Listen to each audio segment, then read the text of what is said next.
మెదక్ జిల్లా మాసాయిపేట మండలం గోపాలకృష్ణాపురం వ్యవసాయ క్షేత్రంలో ఆదివారం కాంగ్రెస్ పార్టీ జిల్లా సర్పంచుల ఫోరం సమావేశం నిర్వహించారు.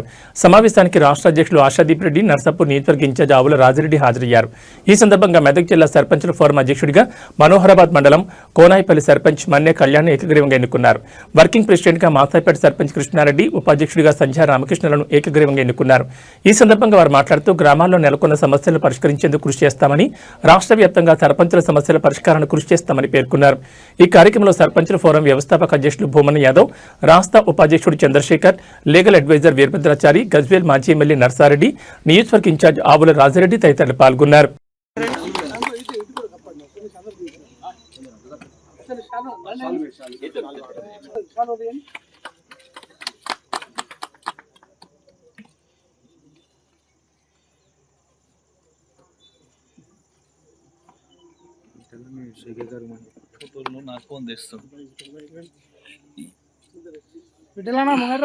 ఫోటో తీస్తున్నాం.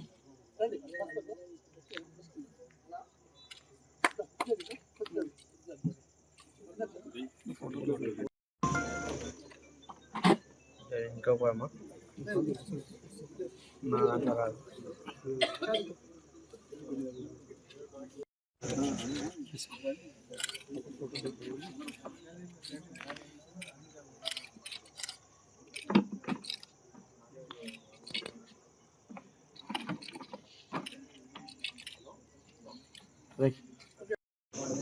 ఇప్పుడు కనబడుతుంది బెస్ట్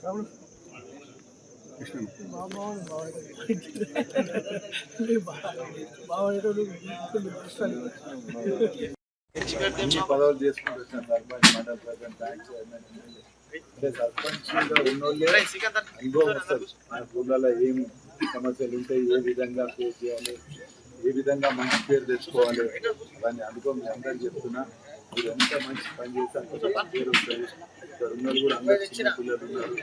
రాబోయే కాలంలో ఒకసారి సర్పంచ్ కానీ మంచి పేరుతో ఉండాలి. రేపు రాబోయే కాలంలో మీ అందరికీ కూడా మంచి ఫ్యూచర్ ఉండే విధంగా మీరు పనిచేయాలని చెప్పి, అదేవిధంగా ఇప్పుడు ఉన్న మన రేవంత్ అన్న కాంగ్రెస్ ప్రభుత్వం కూడా ఇంతకుముందు ఉన్న ప్రభుత్వం లాగా ఉండదు.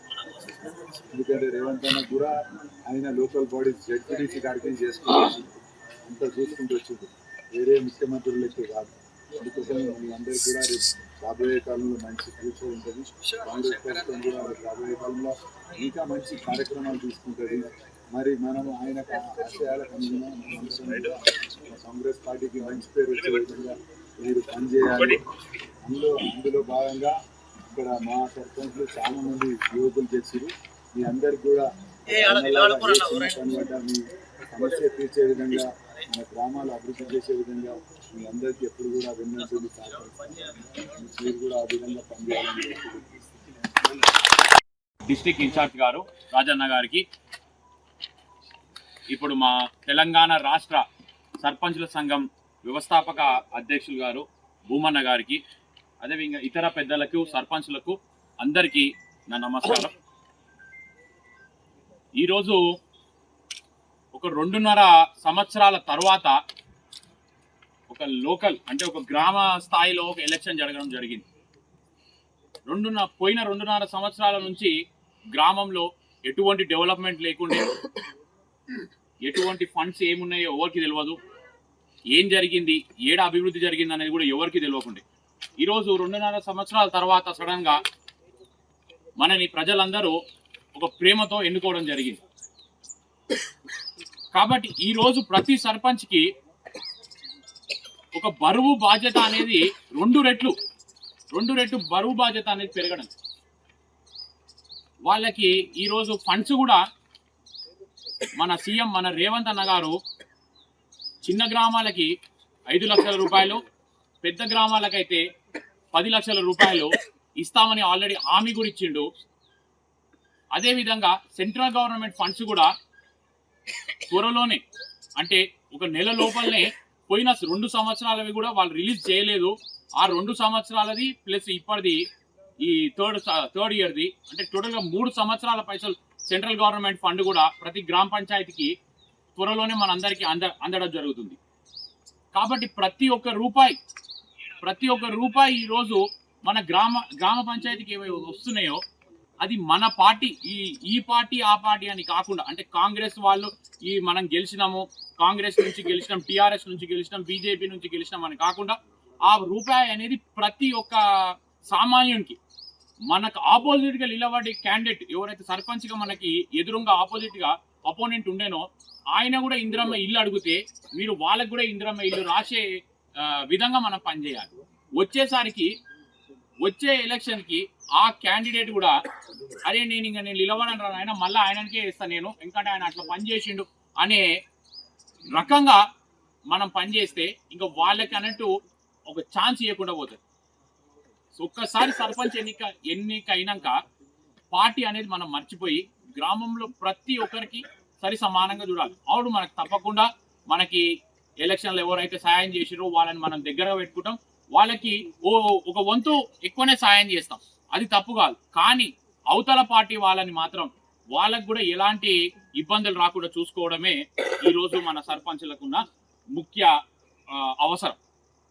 అదేవిధంగా పెద్దలు మన సీఎం గారు రేవంత్ అన్న గారు కూడా ప్రతి సర్పంచ్ని ఇప్పుడు గెలిచాక ప్రతి సర్పంచ్కి ఆయన ఇచ్చిన ఒకటే ఒక హామీ, ఏ సర్పంచ్కి ఎటువంటి కష్టం వచ్చినా కానీ ఆయన అందరితో ప్రతి అదేవిధంగా నూతనంగా మన జిల్లాలో సర్పంచులుగా ఎన్నుకోబడ్డ పార్టీలకు అతీతంగా అందరికీ కూడా శుభాభినందనలు తెలియజేస్తూ సర్పంచుల సంఘం విధి విధానాలు అనేటివి ఫస్ట్ సర్పంచులందరూ కూడా అవగాహన చేసుకొని సర్పంచుల సమస్యలను మీరు ఎన్నో చూసి సర్పంచులు పేరుకు సర్పంచ్ ఉంటుంది, మీద మిటమిట లుటలుట. ఈ ఎన్నికలు చూసినాక నాకు అనిపించింది, మొన్న ఖర్చు చూసినాక నిజంగా ఎంతమంది ఆగమైపోతారో ఏమవుతారో అని భయం అయితే నాకు ఉంది. మీరు ఇక్కడ వేదిక నిర్వహించిన సర్పంచ్ సంఘం వల్ల కూడా మీకు సూచన, చాలా మంది ప్రతిష్టకు పోయి సేవ చేయాలనే గుణం ఒకవైపు, ఖర్చేమో పోటీతత్వంతో పెట్టిన ఖర్చు, ఇట్లా సమతుల్యత ఎంతవరకు పాటిస్తారు, రేపు నిజంగా ఫ్యామిలీని వాళ్ళ రాజకీయ వ్యవస్థను ఎట్లా బ్యాలెన్స్ చేస్తారు, వీళ్ళ మీద ఆశలు ఉంటాయి, వీళ్ళు ఇచ్చిన నేను సర్పంచ్గా ఎన్నుకోబడ్డందుకు వీళ్ళకు బాధ్యత ఉంటుంది, వీటిని అన్ని బ్యాలెన్స్ చేసుకోవడం అంటే వాళ్ళకి మెంటల్ కండిషన్ చాలా స్ట్రాంగ్ ఉండాలి. కాబట్టి మీరు ఈరోజు ఎన్నుకోబడము, పదవులు అలంకరించడము ఒకటే కాదు, సర్పంచుల సమస్యలను దగ్గర నుండి ఆలోచన చేసి రేపు ప్రభుత్వం దృష్టికి తీసుకెళ్లి వాళ్ళ సమస్యలను పరిష్కరింపజేయడంలో కీలక పాత్ర ఉంటుంది. పదవులు పేపర్లలో రాసుకోవడానికి పరిమితం అవ్వకుండా, మన వ్యాపారాలకు దాన్ని వాడుకోకుండా ప్రజలకు నిజమైన సేవ చేయాలనే ఆలోచనతో ముందుకు వచ్చి పదవులు తీసుకుంటే శుభ పరిణామం. కాబట్టి ఈ చిన్న లైన్ను మీరు గ్రహిస్తారని, అదేవిధంగా ఈ బాధ్యత పెద్దది, ప్రజలకు ఒకవైపు ఆన్సర్ ఇచ్చుకుంటూ రేపు మీ సంఘం సర్పంచుల సంఘం సమస్యలు, మీ బిల్స్ లాస్ట్ గవర్నమెంట్లో చూసిరు, బిల్స్ కొరకు ఎంత ఇబ్బందులు జరిగినాయో, మళ్ళీ రేపు కూడా మీ సమస్యలను రేపు ప్రజాప్రతినిధులు ఎమ్మెల్యేలు కానీ, మరి మంత్రులు కానీ, మరి ముఖ్యమంత్రి గారు కానీ వీళ్ళందరి దృష్టికి తీసుకెళ్ళి సమస్యల పరిష్కారంలో మరి మీరు ముందుండాలి. మీకు అండగా నేను ఒక నియోజకవర్గ ఇన్ఛార్జిగా, నేను మాజీ ఎమ్మెల్యే, మరి తను కూడా నియోజకవర్గ ఇన్ఛార్జు, ఆయన మేమందరం మద్దతు ఉంటామని మీకు చెప్తూ, ఇది నియోజకవర్గాలకు పరిమితం కాదు, ఈ సమస్య జిల్లాకు సంబంధించింది, రాష్ట్రానికి సంబంధించింది. కాబట్టి మేము ఈ అవధులు కూడా దాటి వేరే నియోజకవర్గమైనా ఏ నియోజకవర్గమైనా సర్పంచుల సమస్య ఎవరి సమస్య అయినా ఒకటే సమస్య. కాబట్టి అందరం కలిసికట్టుగా మీ సమస్యల పరిష్కారం దిశలో నేను ముందుంటానని, నిజంగా చెప్పాలంటే మీ పట్ల నాకు కొంచెం జాలి ఉంది, కరుణ ఉన్నది. ఎందుకంటే చాలా పెద్ద బాధ్యత ఇది, బయట దృష్టిలో పదవి అనిపిస్తుంది. ఈ సంఘం 1995లో సంఘం ఏర్పాటు చేసుకొని అప్పుడు ఉమ్మడి ఆంధ్రప్రదేశ్లో రాజేంద్ర ప్రసాద్ గారు అనేది మేము జగదీశ్వరి కొనసాగుతూ అప్పటి నుంచి సర్పంచుల సమస్యల పైన సర్పంచులకు కావాల్సిన విధులు అధికారులు కావాలని 73-74 రాజ్యాంగ సభలో చేర్చబడ్డ 29 అంశాలను 240లో చేర్చిన 20 అంశాలు దాఖలు పరచాలనేది, అదేవిధంగా ఆ టైంలో ఏమి లేకుండా గౌరవవేతనమైన సర్పంచ్ ఇవ్వాలన్నది, ముఖ్యంగా సర్పంచులకు చెక్ పవర్ ఇవ్వాలన్న దానిపైన మేమంతా పోరాటం చేసి సాధించుకోవడం జరిగింది.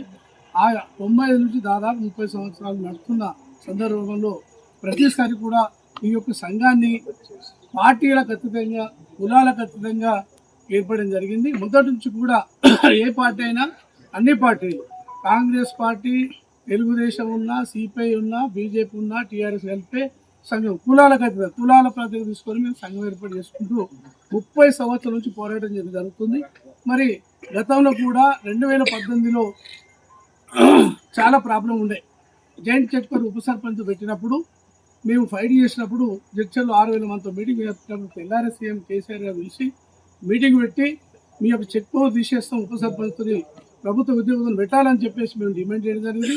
ఈ ట్రాలీ టాంకర్ అనే విషయంలో కానీ గ్రామ పంచాయతీ సిబ్బందికి ఇచ్చిన 8,000 రూపాయలు ఏదైతే ఉందో వేతనాలు, మా యొక్క డిమాండ్స్ కానీ చాలా డిమాండ్లు మేము కొట్లాడుతుగా రావడం జరిగింది. మరి ఆ సందర్భంలో జాయింట్ చెక్ పవర్ ఉప సర్పంచ్తో పెట్టడం వల్ల ఏమైంది, సర్పంచులేమో సర్పంచులే ఉప సర్పంచ్ ఇంటికి వెళ్ళే పరిస్థితి వచ్చింది. ఆ మహిళలు 50% మహిళలు కూడా ఆ విధంగా సతాయించారు. చాలామంది సర్పంచ్ గతంలో కేసీఆర్ దృష్టికి వెళ్తే 2 నెలలు ప్రకటన చేస్తా అని చేయలేదు. మేము ఢిల్లీ కూడా పోయిన 50 మంది సర్పంచ్ తీసుకొని సెంట్రల్ సరిపోయి కూడా ఈ ఫండ్స్ రిలీజ్ చేయట్లేదు, దాంట్లో చెక్కులు వేరే దిక్కు ఫండ్ డైవర్ట్ చేస్తున్నారు కాబట్టి అని చెప్తే అట్లా కూడా చూసాం. తర్వాత ఇట్లా చేస్తలేరు అనే ఉద్దేశంతో లాస్ట్కు ఏమైంది, హుజూర్ నగర్ ఉప ఎన్నికప్పుడు నామినేషన్ 50 మంది సర్పంచులు వేపేయడం జరిగింది. ఆ టైంలో అట్లన్నా పిలిచి డిమాండ్ చేస్తారని చెప్తే అప్పుడు టాస్క్ ఫోర్స్ పోలీసు రాధాకృష్ణరావు నన్ను ఎవడైతే అరెస్ట్ చేసిండో ఇప్పుడు అతనే జైలున్నాడు ఆ కోర్టు టాపిక్ కేసులో. ఇగో ఈ విధంగా అరెస్ట్ చేసి నానా రకాలుగా నన్ను అరెస్ట్ చేయడం జరిగింది కేసీఆర్ హయాంలో. మరి ఆ సమయంలో బిల్లులు రాక 5 లక్షల నుంచి 50 లక్షల వరకు బిల్లులు ఇవ్వకపోతే ఫైట్ చేస్తే కూడా ఇంకా సంవత్సరంన్నర పీరియడ్ ఉండే కేసీఆర్ది. దాదాపు 13 సర్పంచులు చనిపోయారు. ఇలా ఉదాహరణ తీసుకుంటే కేటీఆర్ కాన్స్టిట్యూన్సీలనే ఒక రెడ్డి చనిపోయాడు, తర్వాత 13 సర్పంచ్ చనిపోయినప్పటికీ కూడా వాళ్ళు బిల్లులు ఇవ్వలేదు. ఫైట్ చేసాం, నన్ను ఒక 21 రోజు జైల్లో పెట్టడం జరిగింది. అంటే ఏదైనా మనం కులాలకు అతీతంగా పార్టీలు కాదుగా సర్పంచ్కి ఏ సమస్య వచ్చినా స్పందించవలసిన అవసరం మన అందరిపైన ఉందని చెప్పి మనం చేస్తూ ఈ విధంగా జరిగింది. ఇక మనకు ఇప్పుడు మనం కోరుకునేది ఏంటంటే గవర్నర్ ప్రభుత్వం నుంచి రాష్ట్ర ప్రభుత్వం కానీ కేంద్ర వచ్చే నిధుల గురించి మనం సునాసంగా అడుగుదాం, ఇవ్వడానికి కూడా సిద్ధంగా ఉన్నారు ముఖ్యమంత్రి గారు. ఎందుకంటే వారు కూడా ఒక గ్రామ స్థాయిని ఒక జడ్జి స్థాయి నుంచి వచ్చిన వాళ్ళకి అన్ని సమస్యలు తెలుసు కాబట్టి ముఖ్యంగా ఏ సమస్య వచ్చినా అధ్యక్షులు ఉంటారు, తర్వాత మేమందరం ఉంటాం కార్యవర్గం. మీరు ఇంకా ఇక్కడ మండల స్థాయిలో